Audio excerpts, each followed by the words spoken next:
좋으신 주님께서 주시는 평안과 소망과 새롭게 하시는 은혜가 성도 여러분과 함께 하시길 바랍니다. 오늘은 주연 후 첫 번째 주일입니다. 1월 6일을 예수님이 오신 주연 주일절로 교회 여러분 지키고 있습니다. 그리고 그런 1월 6일 주연절 이후의 첫 번째 날을 주님이 세례받은 것을 기념하는 주님 수세 주일로 우리는 주일을 지키고 있습니다. 예수님께서는 세례를 받으신 이후에 본격적인 공생애를 시작하셨습니다. 예수님의 사역의 핵심은 광야 같은 세상을 하나님의 나라로 바꾸는 것입니다. 이런 죄악 같은 세상 가운데 하나님의 세계가 충돌한 것입니다. 예수님이 그렇게 우리의 세계로 밀고 들어오셨습니다. 예수님은 자신의 삶을 가지고 이 세상에 하나님의 나라를 드러내며 사셨습니다. 이 세상을 정복시킨 게 아니었습니다. 지난 한 주간 우리는 우리의 삶을 가지고 이 세상에 어떤 세계를 드러내며 살았는지 돌아보면 좋겠습니다. 어떤 삶이셨나요? 예수님은 말씀하셨습니다. 사람은 자기 속을 가득 채운 것을 밖으로 드러내며 살게 되어 있다고. 자기만의 세계로 자기를 가득 채운 사람은 자기의 세상을 세상에 드러냈을 것입니다. 그러나 하나님의 나라로 자기를 가득 채운 사람은 하나님의 세계를 드러내게 되어 있습니다. 여러분들 지난 한 주는 어떤 세계를 이 세상에 드러내고 사셨는지요? 오늘 말씀을 통해 우리 속에 자리하고 있는 자기만의 세계를 비워내고 하나님의 나라를 가득 채울 수 있기를 소망합니다. 근데 이 말씀을 준비하다 보니 더욱더 먼저 우리 기도해야 될 내용들의 사건들이 너무나 많이 있었습니다. 특별히 LA 근교 속에 화재가 일어났습니다. 강풍은 그 화재를 더욱더 번지게 하였고 12,000채가 넘는 건물들이 불에 타서 없어졌고 수십만 명이 그 지역을 탈출하여 다른 지역에서 자신의 재산을 잃어가는 모습을 봐야 되는 사람들이 있었습니다. 그리고 수많은 소방관들이 그 불을 끄고자 노력하고 있지만 물이 부족하여 제대로 끄지 못하고 또한 강풍을 이겨낼 수 있는 사람의 능력이 없는지라 지금도 바닷가 근처 속에 있는 지역은 10%도 안 되는 진화율을 보이고 있다고 합니다. 부디 주님의 도우심 속에 속히 불길이 잡혔으면 좋겠습니다. 자비의 비가 내릴 수 있으면 좋겠습니다. 이렇게 우리의 LA 근교 속에서 슬픈 일이 있지만 또한 세계 곳곳 속에서 다양한 어려움들을 겪는 사람들이 있습니다. 이 산불이 5일 동안 진행되는 가운데 속에 저 멀리 티베트에서는 지진이 일어났다고 합니다. 7일날 일어난 지진으로 인해 최소 100여 명이 사망하고 100여 명이 다치고 있고 추운 겨울 지역이고 고지대 속에 구조가 어렵기 때문에 계속해서 사망자가 늘어나고 사상자가 늘어나고 있다고 합니다. 그곳에도 주님의 위로와 도우심이 함께하기를 바랍니다. 근데 이 자연환경을 보면서 오늘 우리들의 신앙을 한번 고민하게 되었습니다. 토요일날 여러분들에게 카톡을 인사를 드렸던 것처럼 오늘날의 바람과 성년의 세찬 바람이 구별되는 것을 느껴보았습니다. 그러면서도 또한 티베트의 지진을 보면서 그 지진이 두 개의 층이 판이 부딪히면서 일어나는 것입니다. 인도 대륙판과 그리고 유라시판이 충돌하여서 티베트에서는 지진이 자주 발생하는 것입니다. 근데 이 지진이 일어나면 그 판과 판의 충돌로만 끝나는 게 아닙니다. 그 판 위에 삶의 기반을 마련하고 있는 사람들에게는 죽음의 사건들이 그리고 죽음과 같은 고통이 일어나는 것입니다. 지금 티베트 지역에서 일어나고 있는 일들입니다. 그런데 이 지층만이 이 세계 속에서는 부딪히는 것 같지 않습니다. 우리 세계 속에서 다양한 판들이 부딪히고 있습니다. 한국의 뉴스를 보기가 정말로 힘듭니다. 한국의 정치 뉴스를 보면 남과 북이 부딪히는 것 같습니다. 여당과 야당이 정말로 판이 서로 부딪힙니다. 보수라는 사람, 진보가 부딪힙니다. 계층과 계층. 그리고 지금은 한남동 간저 앞에서 충돌이 계속 이어지고 있습니다. 조만간 경찰과 또 경호처가 부딪힐지도 모를 것 같습니다. 부디 아무도 다치는 사람 없이 상황이 순조롭게 정리되기를 소망해 봅니다. 근데 뉴스에 보니 간저 앞 도로에 양쪽으로 편을 나누어 다른 구호를 외치는 사람들 사이에 큰 빈 공간이 있다고 합니다. 경찰들이 만들어 놓은 공간입니다. 이쪽에서는 저쪽으로 갈 수 없고 저쪽에서는 이쪽으로 갈 수 없도록 만든 공간입니다. 부딪히면 싸움이 나고 큰일이 나기 때문에 경찰이 일부러 안전지대를 만들어 놓은 곳입니다. 그런데 안전지대 없이 교회 안에 속에서도 계속 부딪히는 것 같습니다. 코로나 그 팬데믹 시절에 목숨 걸고 예배를 드려야겠다는 교회가 있었고, 또 다른 편의 속에서는 정부의 이야기를 귀담아 듣고 정부의 반침대로 따라 우리는 각자 집에서 예배를 드려야 한다는 교회도 있었습니다. 그 두 교회가 부딪혔습니다. 지금은 윤 정권을 탄핵해야 된다는 교회가 있고 탄핵에 반대하는 교회가 있습니다. 부딪힙니다. 차별금지법을 반대하는 교회들이 있고 그 차별을 창피해하는 교회가 있습니다. 부딪힙니다. 근데 더욱더 오늘날 현실은 당신은 어느 편에 서 있냐 물어보는 현실입니다. 한쪽에 서 있어야 됩니다. 그리고 내가 서 있는 쪽이 옳다고 주장해야 됩니다. 그 공간들, 그 부딪힘을 보면서 저는 우리들의 그 구별된 선들이 언제까지 지속되어야 되고 이 현실을 어떻게 극복할 수 있을까, 어떻게 해야 될까가 고민이 되었습니다. 그런데 이러한 부딪힘은, 충돌은 오늘날만의 문제는 아닌 것 같습니다. 교회 안에 속에서도 충돌과 다양한 의견의 문제도 오늘날의 문제가 아닙니다. 오늘 사도행전 말씀 속에서 일어났던 초대 기독교인들도 세 개의 파가 부딪혔습니다. 초기 기독교인들은 베드로와 야고보를 중심으로 하는 유대 그리스도인들이 믿는 기독교적인 전통이 있었습니다. 유대인이고 기독교인이 된 사람들입니다. 또한 스데반과 빌립을 중심으로 하는 헬라파 그리스도인들이 있습니다. 헬라적인 문화를 받아들이는 유대인들이 그리스도인이 되었습니다. 그들은 유대 그리스도인들과 다른 삶의 문화와 관습을 가졌습니다. 교회 안에서도 그렇죠. 또한 바울을 중심으로 하는 이방 그리스도인들이 있었습니다. 아예 다릅니다. 서신서와 말씀을 살펴보면 이들이 다양한 문제로 부딪히고 어려워했던 사건들이 있지만은 결국 교회는 하나가 되었고 그 교회의 전통이 2000년 동안 지속이 되었고 오늘 우리들의 교회가 이어졌던 것입니다. 다양한 문화가 겹치는데 어떻게 교회가 하나가 되었을까? 이것을 저는 이번 주 주신 말씀을 가지고 묵상해 봤습니다. 근데 이 사도행전 8장을 1절부터 한번 끝까지 한번 눈으로 쭉 훑어보십시오. 성경책을 펴보시고 8장을 보시면 이 사도행전 8장은 이 세 파가 겹쳐져 나옵니다. 1절에서 3절을 보면 아직 회심하기 전에 유대교인 사울이 그리스도교회를 박해했다는 이야기가 나옵니다. 이어서 4절 이하를 보면 빌립이 사마리아에 가서 복음을 전한다는 이야기가 나오고 오늘 본문 14절부터 그 이하를 보면 베드로와 요한의 활동이 나옵니다.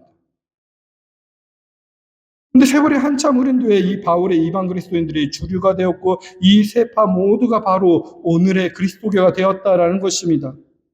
이 8장의 말씀 속에 살펴보니 이 세 파에게 공통된 것이 있었습니다. 그 공통된 걸 우리는 관심을 가지고 살펴봐야 됩니다. 바로 그들이 모두 예수 그리스도의 복음을 믿고 전했다는 사실입니다. 그리고 그들이 모두 그러한 복음을 전하기 위해서 세례를 받고 삶의 변화에 대한 모습을 다른 사람에게 알렸다라는 것입니다. 그리고 가장 중요한 공통점은 성령에 대한 견해입니다. 성령의 도우심이 필요하다고 생각했던 것입니다. 그리고 성령의 견해가 분명했습니다. 오늘 8장에 보면 성령에 대한 이야기가 계속해서 이야기가 됩니다. 오늘 본문 뒤를 보면 베드로와 요한은 빌립이 복음을 전한 사마리아 그리스도인들을 만났습니다. 그래서 성령 받기를 기도했습니다. 오늘 본문 말씀 속에서 그 사마리아 그리스도인들이 주 예수의 이름으로 세례만 받았을 뿐이지 성령을 받지 못했기 때문입니다. 근데 베드로와 요한 사도가 그들에게 안수하자 그들이 성령을 받았다고 합니다. 이 성령의 받음이 중요합니다. 근데 그 뒤에 두 가지 사건이 벌어집니다. 하나는 시몬이란 마술사가 돈을 내고 성령을 받으려고 했다가 베드로에게 큰 질책을 받는 사건이 있습니다. 근데 또 다른 하나는 빌립이 에티오피아의 고급 관리에게 예수의 복음을 전하고 세례를 베푼 사건입니다. 이 에티오피아 고급 관리를 만나는 장면에서 누가는 성령의 지시라고 29절에 기록되어 있습니다. 이렇게 성령의 이야기가 진행됩니다. 근데 이 말씀을 딱 들으면서 성령을 받는다라는 게 무엇이라고 구체적으로 여러분 머릿속에, 마음속에 떠오르시나요?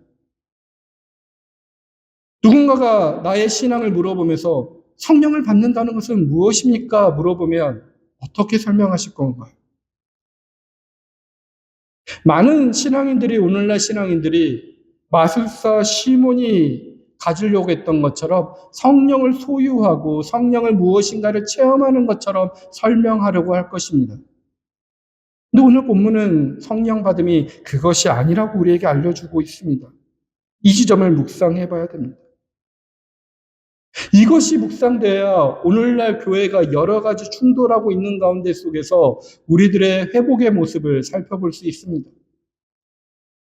사실 우리 교인들끼리 충돌하고 있고 가치관이 다른데 모든 교인들이 예수의 복음을 믿고 있습니다.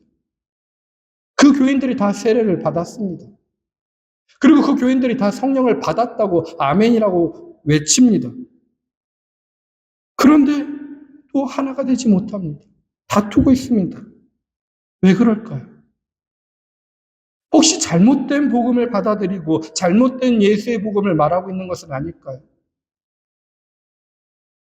아니면 세례를 받았다고 하지만 그 세례에 받은 의미 그대로 살아가지 못하고 있는 모습이 있어서 그런 것은 아닐까요?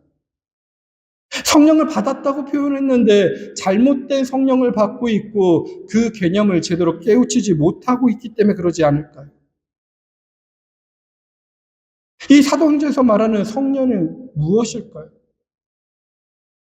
우리가 어떻게 성령을 받을 수 있을까요? 성령을 받았다는 증거는 여러분들에게 무엇이라고 생각하나요? 더 단도직입적으로 한번 물어보고 싶습니다. 여러분은 성령을 받으셨습니까?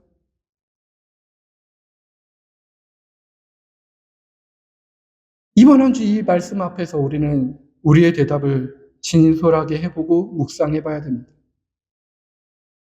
근데 이 성령 받기 전에 세례가 먼저 있었습니다. 이 세례부터 생각해 봐야 될 것 같습니다. 여러분 모두는 세례를 받으셨나요? 여러분들에게 세례는 무엇인가요? 이 세례부터 한번 생각해 봐야 됩니다. 세례의식은 분명히 그리스도인으로서 살겠다고 결단한 사람들이 교우들 앞에서 공적으로 자기의 결단을 고백하는 의식입니다. 그래서 세례를 받으려면 일정한 기간 예배에 참석하고 교육을 받고 특정한 날 성도들 앞에서 세례식을 진행합니다. 근데 오늘날 세례교인들이 세례교인답게 살고 있는지가 문제입니다. 세례만으로 그가 참된 그리스도인이라는 사실이 보장되지 않습니다.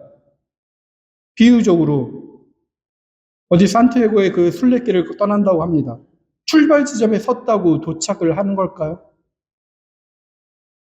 우리가 뭐 달리기를 한다고 생각해 보십시오. 내가 이제 달려본다고 생각해서 출발점에 서 있습니다. 그런데 그 출발점에 서 있다고 목적지에 도착하는 것은 아닙니다. 그냥 아무 생각 없이 친구 따라 그 자리에 서 있을 수 있기 때문에 힘들면 중간에도 포기하는 게 사람입니다. 그래서 많은 그리스도인들이 세례를 받고 교회 구성원이 되었지만 마지막까지 그리스도인으로 일생을 마친다는 보장이 없습니다. 여러 가지 이유로 중간 탈락자가 됩니다. 또는 그저 구경꾼으로 머물게 되어 있습니다. 세례를 받고 교회에 나오고 어느 정도 그리스도인의 흉내를 내기는 하나 실제로 세례받은 사람으로서 영성을 유지하면서 살기 정말 어렵습니다. 지금 여러분들의 신앙 상태가 어떠한지 한번 생각해 보십시오. 인생을 영적 순례로 알아 기쁨 충만하게 그리스도인으로서 길을 걷고 있는지 아니면 겉돌고 있는지 말입니다.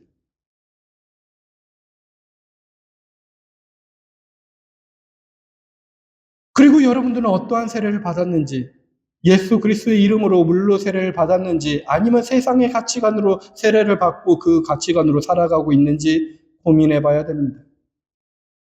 교회에서 세례를 주지만 세상에서도 세례를 준다고 저는 생각합니다. 가치관의 교육을 계속해서 주입하면 그것이 주입된 교육이 하나의 세례가 됩니다. 이 자본주의 사회 속에서 우리의 21세기 속에서는 누구나 자본주의 세례를 받고 있습니다. 모든 것을 그래서 돈벌이의 수단으로 여기고 대상으로 여깁니다. 단순히 일용할 양식을 얻기 위해서가 아니라 끝없이 성장에 대한 욕망으로 채우기 위해서 돈벌이에 매달리는 것이 성공한 것이라 세례받고 있습니다. 그 물질 숭배 사상으로 세례받을 수 있다는 것입니다. 자기도 모르게 저절로 그렇게 움직입니다. 이런 시대 정신 앞에 속에서 예수의 이름으로 받은 그리스도 교인들도 꼼짝 못합니다. 순간순간 선택에 그리스도의 예수 그리스도의 사상과 마음으로 선택하는 것이 아니라 세상의 시대 정신의 세례대로 시대 정신에 따라 선택하고 있습니다. 혹시 시대 정신의 세례로 인해 꼼짝 못하는 모습이 있다면 우리가 예수 그리스도의 이름으로 세례를 받았다고 말할 수 있을까요? 이런 세상 속에서 우리 그리스도인들을 세례받은 사람들은 어떻게 살아야 될까요? 구체적인 방법은 저도 확실히 모르겠습니다. 하지만 다만 방향성은 알 수 있습니다. 그리스도인이 종교의식으로서의 세례에 머물지 말고 성령, 즉 거룩한 영을 받아야 한다는 그 방향성입니다. 다시 말하면 형식적인 그리스도인이 아니라 성령의 본래 의미를 알 수 있는 생명의 영이 충만한 그리스도인으로 나갈 때 우리는 그 일을 감당할 수 있습니다. 내 능력이 아니라 성령의 도우심입니다. 여러분들도 성령의 도우심을 받아 세례받은 자로 살아가야 됩니다. 근데 여러분들이 그 성령의 도우심 받는다 했을 때 성령을 받았다라는 증거를 무엇이라고 생각하시나요? 성령은 사도행전 2장 4절에 따르면 방언이 성령을 받았다는 증거라고 합니다. 사도행전 19장 6절에 따르면 방언과 그 예언이 증거라고 합니다. 바울은 성령의 열매들을 갈라디아서 5장에서 말하기도 했습니다. 근데 성경은 그렇게 말씀하지만 우리는 그 성령 받았다는 것이 좀 알아듣기도 모호하고 오해가 일어납니다. 그래서 옛날에 교인들은 성령을 받으려고 여러 가지 인위적인 노력을 기울여 왔습니다. 심지어 방언을 가르치는 교회도 있었습니다. 그런 현상이 뭔가 특별하게 보여서 호기심을 끌만했습니다. 이런 은사가 성령을 받았다는 결정적인 증거는 그런데 안 됩니다. 우리는 성경 전체를 통해서 이 문제를 생각해 봐야 됩니다. 성령을 받은 증거는 무엇일까요?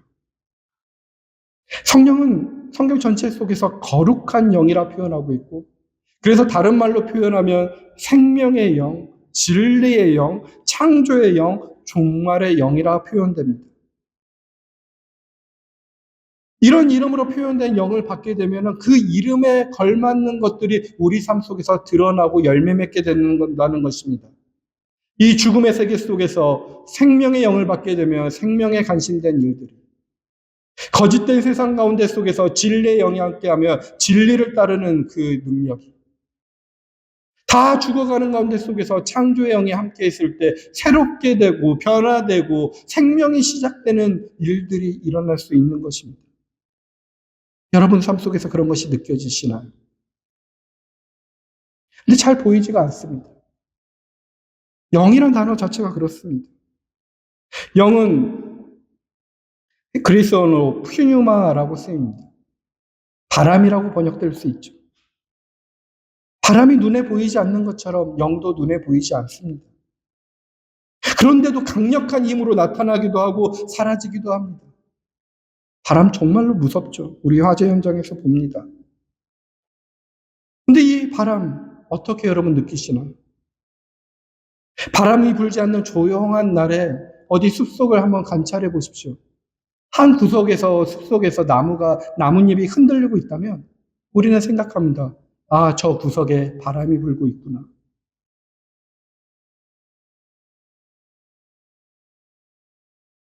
이렇게 보이지 않는 바람을 느끼는 것처럼 영도 동일하게 보이지 않는데 느낄 수 있는 것입니다.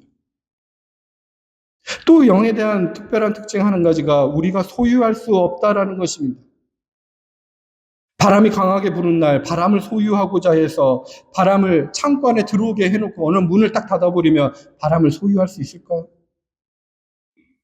그저 바람으로 다 빠져나가게 되어 있습니다. 영도 이와 같습니다. 영을 우리가 느낄 수 있으나 그것을 소유할 수는 없습니다. 보지 못하나 있다고 표현할 수 있습니다. 그래서 성령을 받았다고 자랑하는 사람이 있다면 그는 성령과 관계없는 사람입니다. 성령을 눈으로 확실하게 보여준다는 사람, 거짓말일 수 있습니다. 성경과 신학에서는 성령님을 하나님의 영, 그리고 예수 그리스도의 영이라고 말합니다. 하나님을 경험하는 수준에서 성령님을 경험하고 예수 그리스도를 경험하는 수준에서 성령님을 경험한다는 것입니다. 즉 하나님을 실제로 경험하면, 예수 그리스도를 실제로 경험하면 성령님을 느낄 수 있고 자각할 수 있다라는 것입니다. 그러니 밤새도록 쉬지 않고 고함을 치도하면서 기도할 때 경험되는 어떤 감정적인 고양 상태가 성령을 받았다는 것의 전체가 아니라는 것입니다. 타악기나 전자악기 그리고 춤추는 이들이 격렬한 율동과 찬양 사역자들의 멋진 구호와 기도 가운데 동원되는 찬양과 경배유의 집회에서 참석했을 때 느끼는 심리적이고 감정적인 그 감정이 성령에 받았다는 증거가 전체가 아니라는 것입니다. 그런 것은 일반 쇼 프로그램 속에서도 얼마든지 경험할 수 있습니다. 그렇게 즐겁게 살 수 있습니다. 그러나 그런 경험이 아무리 강렬해도 우리의 삶 전체를 바꾸지 못합니다. 여전히 자신의 판만이 옳다고 생각하고 그 판이 부딪혔을 때 나의 판이 이겨야 된다고 생각할 겁니다. 겉으로 강력해 보여도 성령의 활동이란 보장이 없습니다.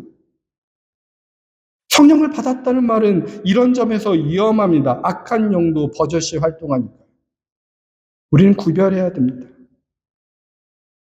우리가 정말로 참되게 성령을 받았다는 말은 예수 그리스도를 통해서 나의 삶이 새로운 차원으로 변화되었다는 뜻이 되어야 됩니다. 삶의 형질 자체가 변화되는 것입니다. 형식적인 그리스도인에서 실질적인 그리스도인이 되는 것입니다. 이런 변화를 가리켜서 복음서는 회심, 메타노이아, 회개 이런 식으로 표현합니다. 하늘나라가 가까이 왔으니 회개하라는 예수의 선포가 이를 가리키는 것입니다.